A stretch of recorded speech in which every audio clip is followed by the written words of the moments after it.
Hello there, podcast land. Episode 105 featuring Dan Briggs is brought to you by, you guessed it, Silence and Solitude. Based out of Southern New Jersey, Silence and Solitude is a metalcore quintet that consists of Shane Roxas, Colby Hempel, Cody Mitchell, Alexander Coates, and Justin Popper. The band, formed in early 2015, made their debut in September of the following year, having spent the previous year writing and recording. They released their debut album Resurgence in December of last year, 2016, which debuted at number 22 to the 0 on iTunes metal charts. They have released music videos for their singles Suffering, Deceiver, and for their cover of Mariah Carey's, yep, let's sing it together, All I Want for Christmas Is You. There we go. I'm starting to get on key now. From New Transcendence, they had to say, Resurgence is a must-listen for 2016, without a doubt, especially for fans of metal and its subgenres. If you're looking for something that is emotionally powerful, but not too whiny, aggressive, but not hate-filled, and will stand the test of time, this is the album you've been searching for. For more information, visit www.silenceandsolitude.com. Episode 105 is also brought to you by Old Self. Based out of Toms River, New Jersey, Old Self fleshes out ambient rock melodies with poetic arrangements while using people's stories as the concepts and lyricism for their songs. They help bring people's dark thoughts to the public in a very unique manner. Their hope is to reach out to not only their fan base, but to everyone they come across with in a therapeutic way. Recently pairing up with the nonprofit organization A Voice for the Innocent, they are working on furthering their outreach in hopes they can help as many people as they can in a positive way through music. For more information, they're on Facebook, Twitter, and Instagram under Old Self Official. Episode 105 is also brought to you by From the Deafs. But of course, who else would it be? From the Deafs has formed in 2012 and is a 5-piece metalcore band hailing from northern New Jersey. They have 2 releases under their belt, their EP The Last Time, and their full-length Animosity. Along with playing shows as much as possible, they're writing more music for another release coming in the near future. For more information, they're on Facebook.com/FromTheDeafsNJ, Twitter.com/FromTheDeafsNJ, and Instagram.com/FromTheDeafsNJ. Now let's get right into it. Today, Kevin is back, and he's speaking with Dan Briggs. He is the bassist of the progressive metal band Between the Mother Effin' Buried and Me, and it starts right now. From out of the wasteland of generic podcasts and radio shows, one has emerged. It prides itself on having conversations with the most talented musicians from all over the world. If you like a boring question and answer interview, this isn't for you. If you want deep conversations about anything and everything, you've come to the right place. Your new favorite show starts now, and its name is Behind the Barricade.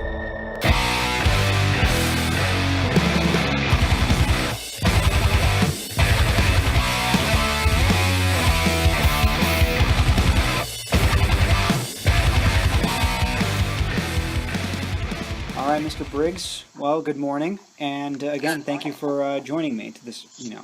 Yeah. So let's talk about Colors, right? We're celebrating the 10-year anniversary of that album. Mm-hmm. That's I listened to it for the first time last night, and oh, geez. And well, I mean, it was fairly early enough that I managed to listen to it twice. That album is a twist, man. It feels like all these different genres thrown into a blender and then spat right back out. Yeah, it was. I mean, at the time, it was a really big musical statement for us, and it was kind of, an important step in, getting us recognized in the, progressive rock and metal world. On that album, we toured with Dream Theater and Opeth and Meshuggah, and I don't think we would have been able to do that had we not written that album. So that kind of opened up a big door for us creatively, and kind of fueled the next 5 or 6 years of records, and then, before we kind of, like, dug deep and opened a new door. Yeah, absolutely. From what I understand, Colors was probably your most was probably like the commercially successful breakout record, right? No, I think Alaska's sold the most records just because of the time. When it came out when people were still buying a lot of CDs and stuff. Right. But Colors I think has resonated a lot with fans. I think it's when a lot of people came on board, and then it was, like I said, just kind of like opened up a lot of new doors for us. Yeah. And I remember you gave an interview on Reddit about how you first wrote this, by working on the instrumentals, right after Ozfest, right? Yeah, kind of, during it. I mean, we've talked about it for 10 years now, but, Ozfest pretty much spurred the album out of an extreme hatred of our situation, and just wanting to really let loose and really go nuts. That was just a weird and rough summer for us, and the song White Walls is kind of directly about that, so kind of fitting that it closes out the album. But yeah, did some writing on that, and then when we got home from that tour, we put together Answer the Sky, and then we went, I think, through to the end of the record. We did Answer the Sky, prequel to sequel, Viridian, White Walls, and then started back probably near the beginning, because I think the last song we wrote was Son of Nothing, which bridges into Answer the Sky. So we kind of worked that way, which was bizarre, but it was the first time that we wrote in terms of a full album instead of just a collection of songs. So that was another big thing for us, because that's kind of what we do now. Yeah, like when I was listening to the album, it kind of feels like it just blurs together as one, single track. And while that's something that, a lot of different artists try to go for on, different styles, of course, but here it kind of felt as if the songs were, in fact, set up so you could listen to one song and without looking at the track list, wait for maybe like 20, 30 minutes and, be on the other end of the album but still thinking you're listening to the same song. You can easily get lost in the record, right? Yeah, I think that was a big part of it, and it's something that we love, and that kind of got lost for a little while, but maybe it's coming back with some people. But when I get something, I mean, I'm not searching around to track 5 or 7 or whatever. Like, I drop the needle on the thing and I listen, to a side, I flip it over, or, I press play in my car and I listen to a whole record. And, if you can't write a record that's good from start to finish, and just put a couple good ones and then a bunch of filler, I mean, that sucks. We grew up with, 90s rock where there were a lot of records like that, where the hits somehow were really good and then the other songs were just kind of like throwaways, which makes the records that really lived on from that time so important, Yeah. And so, yeah, I think that just kind of harkens back to, what we love, at that time, it was really, like Dark Side of the Moon, Scenes from Memory by Dream Theater. Yeah. Those were big albums at that time for us. Yeah, for sure. I remember listening to actually the opener track, and I thought I was actually listening to the intro to The Dark Side of the Moon. Yeah. Yeah, when I was actually growing up, my father was a massive Pink Floyd fan, and he insisted that we get grown up, my brothers and I, on that kind of music. Yeah, it's so important. My girlfriend and I are going to see Roger Waters this summer, and that's the first time I've ever seen any member live, and it looks like he's still doing very creative work, kind of using that music as the landscape, but really pushing it still, which is great. Yeah, that actually brings me to a couple things about Between the Buried and Me that I actually like to ask you about, right? Uh-huh. So first, you mentioned earlier on that the album was created out of an extreme hatred of your guys' situation.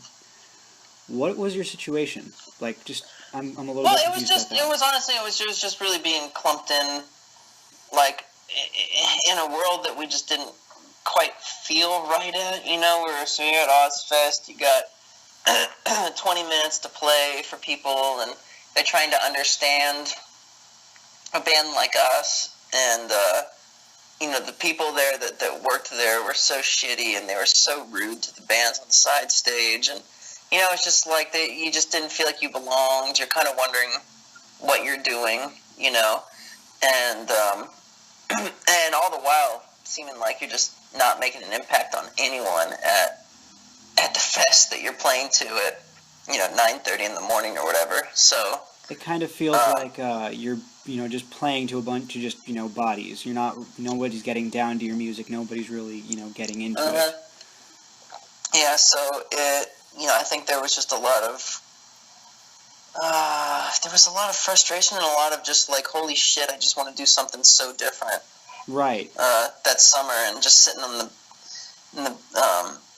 the bus, just sweating profusely because there's no air conditioner, and that's awful. You're sitting in the back lounge with your guitar, just writing these weird instrumental bits, that would become White Walls or Sun and Nothing or whatever. Yeah. Going from there.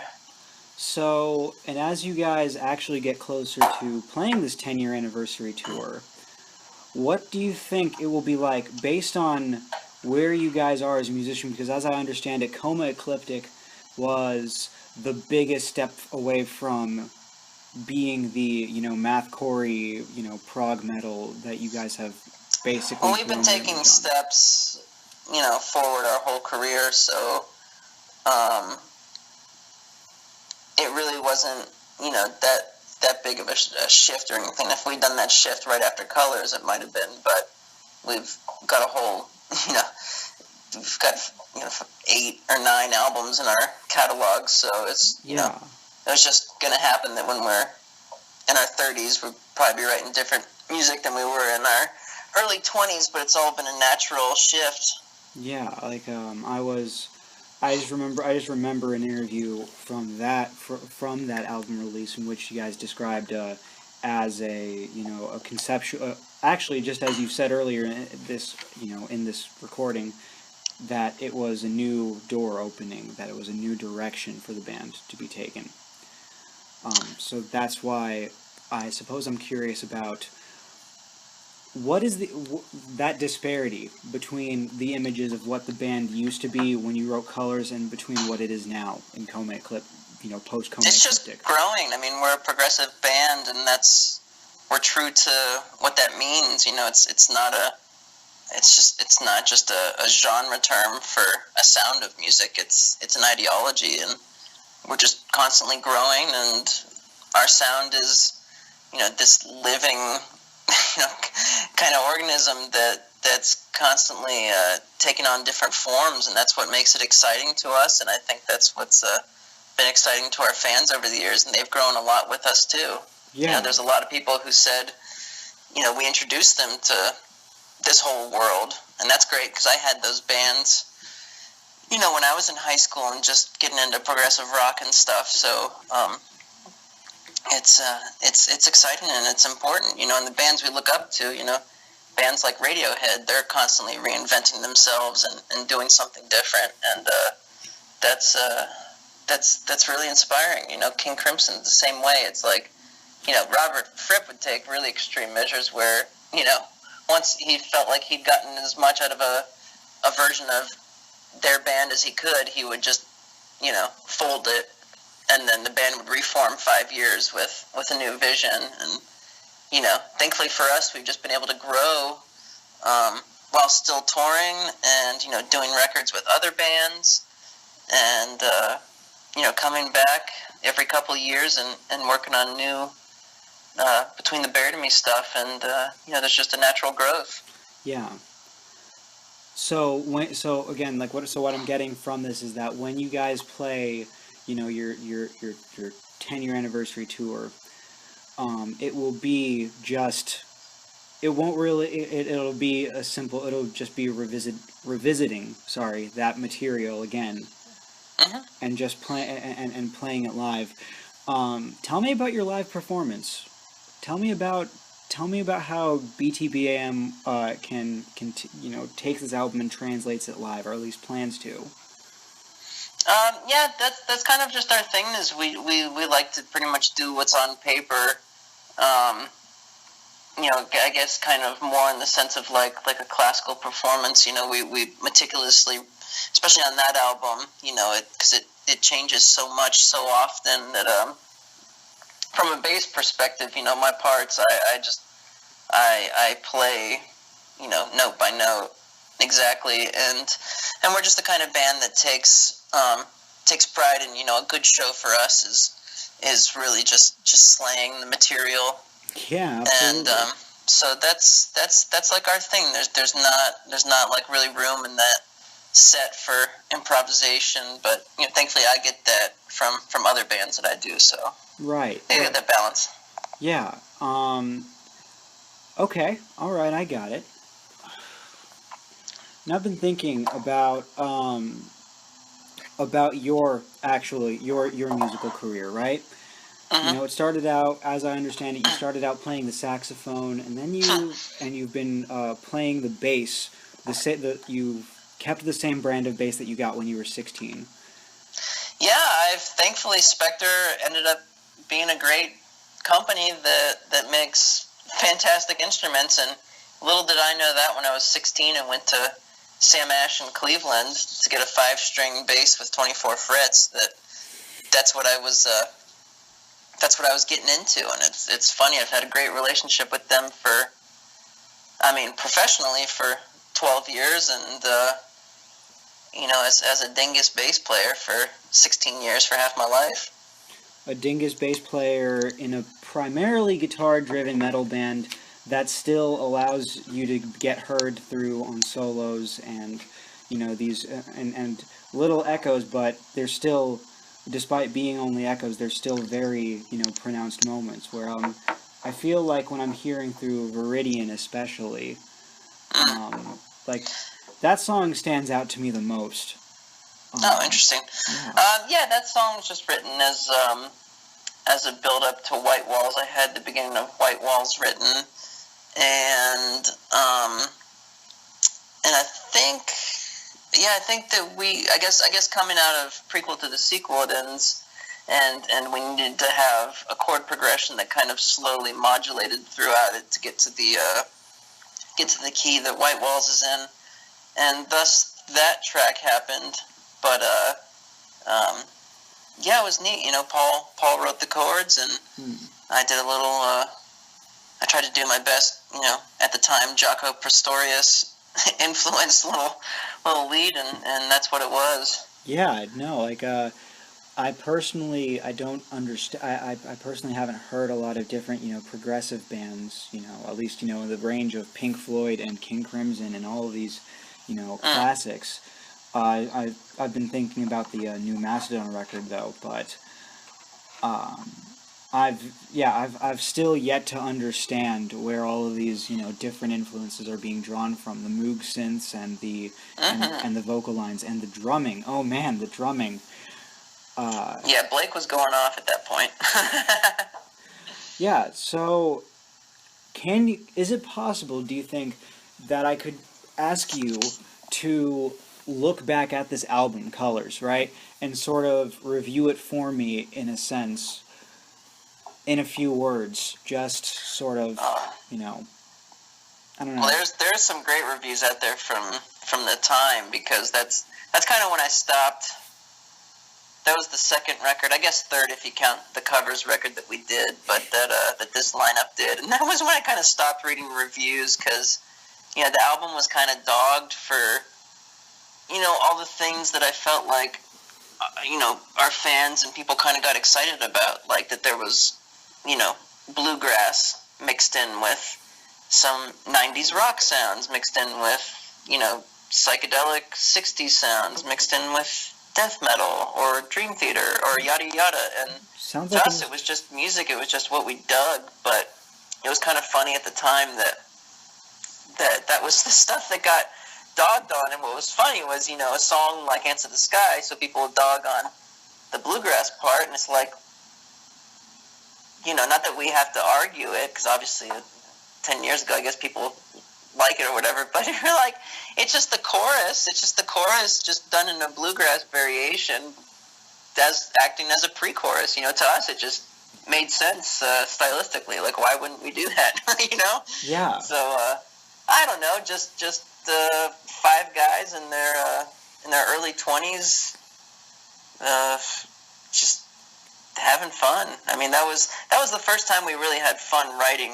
When we wrote Alaska, it was very, trying and weird. It was like the 5 of us were in the room together for the very first time, and everyone came in with ideas and sheet music and stuff and was trying to get their voice heard. I was all hopped up on Queen and Oingo Boingo and King Crimson and this shit, and these guys are like, I'm just trying to ease those ideas onto them, and now, now all these years later, those sounds aren't weird. But at the time, writing Alaska or something, they were pretty, it was just new sounds, and it just seemed that after 2 years of touring on Alaska that we gelled a lot as a band, and by the time we went into the rehearsal space with all the sheet music, all the stuff that we had to do, colors, that it just happened. It happened. Absolutely. Real quick, and was a smooth recording experience. It was really easy, and we went out on tour the day the record came out, I think, and we just played it from that day on. We had basically no fear. We were like, "Yep, we did this thing the last year. We're super stoked on it, and here it is." Naturally. And thankfully, people didn't reject it. Yeah, and now I'm getting the idea. Now I'm sort of getting an image from you guys, sort of what between the Buried and me, between what people see it as and between what you guys try to export yourselves as, right? Yeah, we're just like 5 idiots who love, coffee and vegan food and sports and dogs and stuff. Yeah, we're not that cool. All the essentials. Yeah, pretty much. It's actually the most interesting thing. I first heard of you guys back in my middle school years, right? Right now I'm just about to finish college, but I remember my brother had bought a Hawthorne Heights CD, right? I know where this is going. Yeah, you know where this is. There's a rogue BT Bam CD or track. Yeah, it was just 5 of you guys, and one of you is speaking in this really thick country accent. Oh, weird. Yeah. This right here is Alaska. Whoa, weird. Yeah. That's probably Dusty, our guitarist. That's funny. Probably Dusty. Weird. And I remember I listened to it and I was like, what the hell is this? Yeah, that was Victory's genius campaign. They're like, someone's gonna buy this pop punk record and they're gonna love this Between the Buried and Me track. They had so much weird stuff on that sampler, so it wasn't it wasn't really a far cry. It wasn't really a far cry so much as, oh, here's pop punk, and all of a sudden this death metal destructive force of Tommy Rogers. At the time, growling. that's what was kind of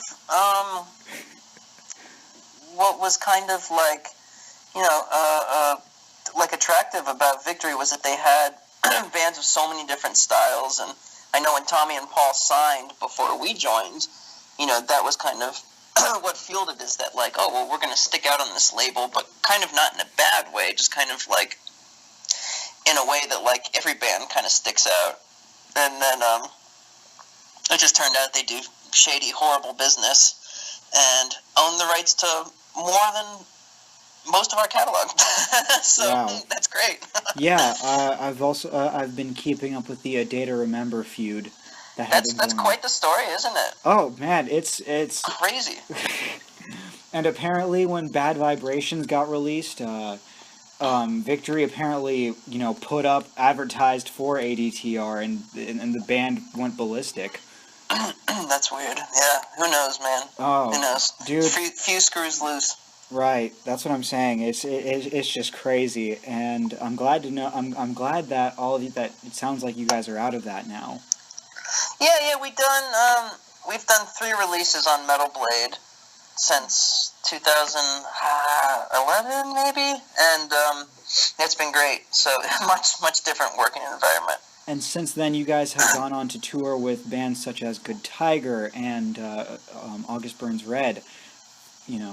This solid blend of what seems to be like slamming metalcore and progressive rock and BT Bam all in one package. Do you remember that tour?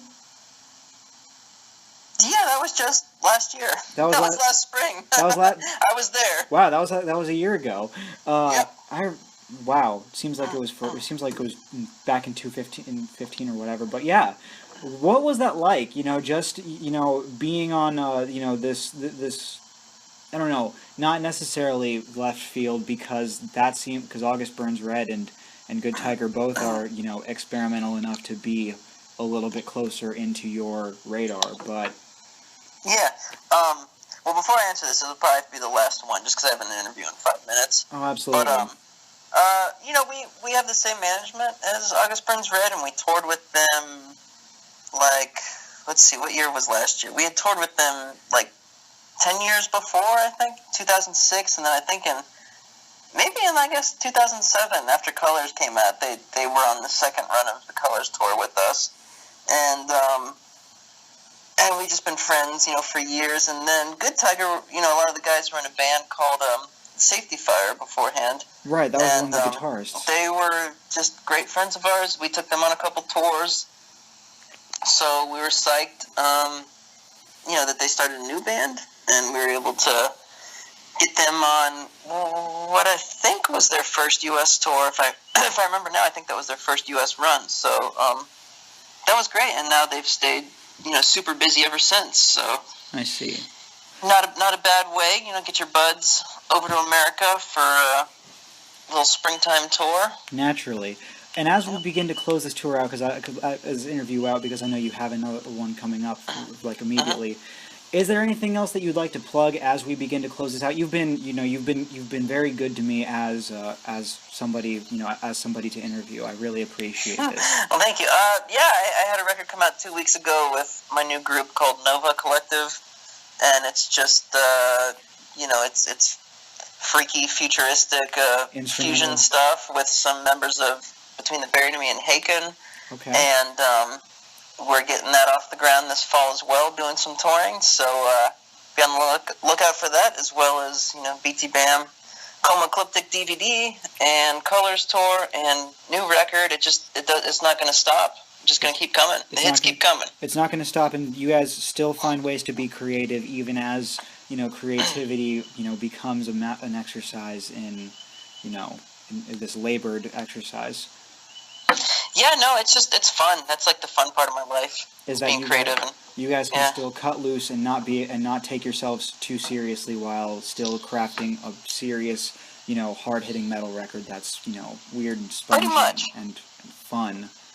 Yeah, I can get down with that. Where can people find you on the social media spectrum? I guess on Twitter I'm Dan Briggs X. All right. That's me. Straight edge and vegan. A little bit, yeah. A little bit. And to anyone listening, you can find me at Grand Theft Academia. That's GRNDTHFT and on Instagram at Pereira.k. Dan, thank you again so much, and I hope to speak with you guys later. Take it easy. Yeah, thanks, man. See ya. Bye.